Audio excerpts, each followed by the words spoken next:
Welcome back to CBS Eye on Health. We're talking now again with Lori, who received a double lung transplant through AHN's partnership with Johns Hopkins Medicine in Baltimore. So, Lori, you have such an interesting journey. I'd love for you to pick it up for us and tell us about the experience on the day that you got the phone call that a lung was made available for you.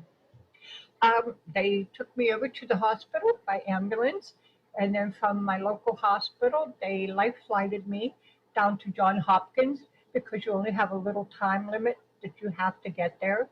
So I got down there, but the lungs that I went for weren't any good. They started throwing blood clots.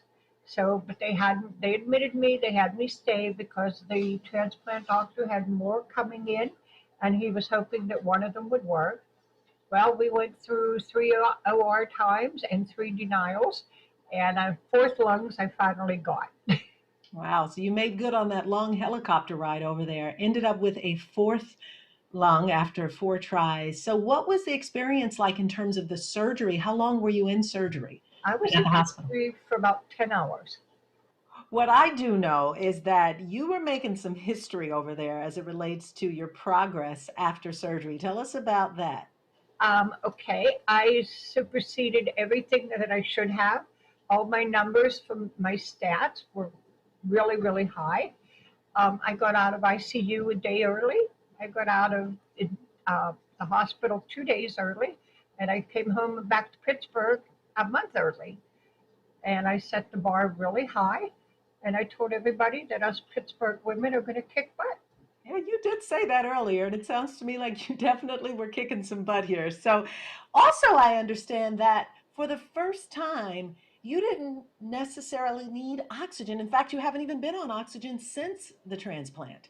Right. Yeah, it was awesome. I was out of bed the second day and walking slowly, but no oxygen, and it was great.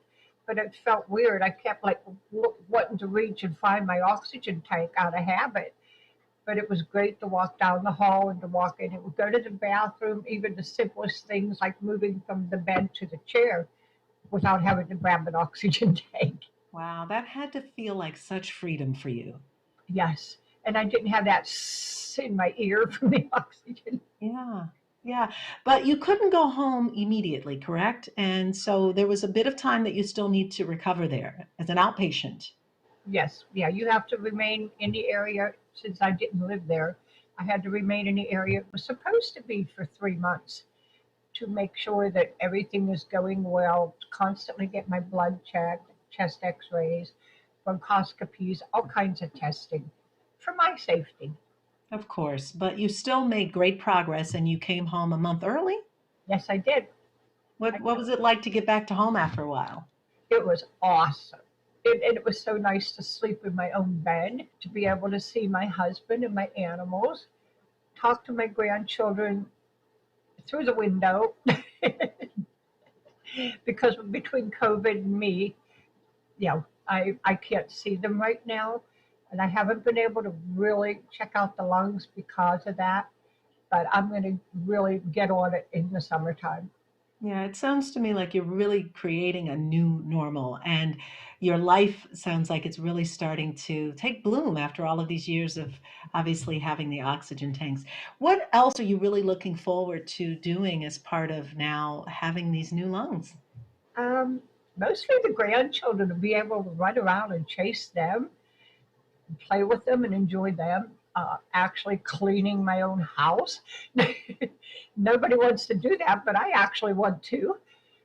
And just play with my dogs, being able to travel and not have to worry about, oh, am I going to have oxygen at the other end? Yeah, that sounds so wonderful. And so, looking back on all that you've been through to get your new set of lungs, to really get to feel better about all of this, what are your thoughts and feelings now? I would do it again. And I would suggest that anyone that really needs lungs and it's the doctors are ready for it and they say yes, I would say don't hesitate, don't be afraid, just go for it, do what you need to do. But it is a hard road. It's a journey. You've got a lot to do. But if you want it, it's worth it. Yeah, you told me during the break that they called you Spunky and that followed you all the way to Baltimore. And so, as a part of being this spunky woman from Pittsburgh who's ready to kick butt, what would you say to other patients who are going through this and perhaps hear the words for the first time, lung transplant?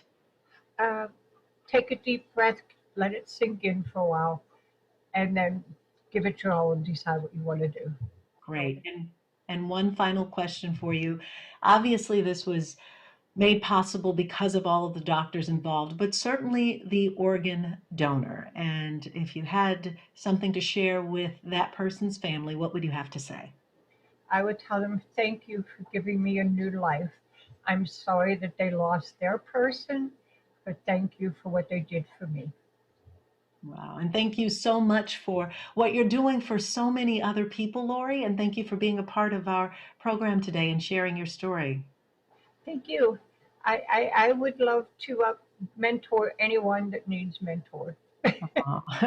Well, you're doing that right now as part of you being on this show. So we thank you so much for being here and we thank you for sharing your story.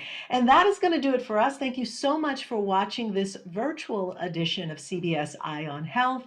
I'm Darieth Chisolm. Have a great day. CBS Eye on Health. New lungs, thanks to a new partnership with Darieth Chisolm.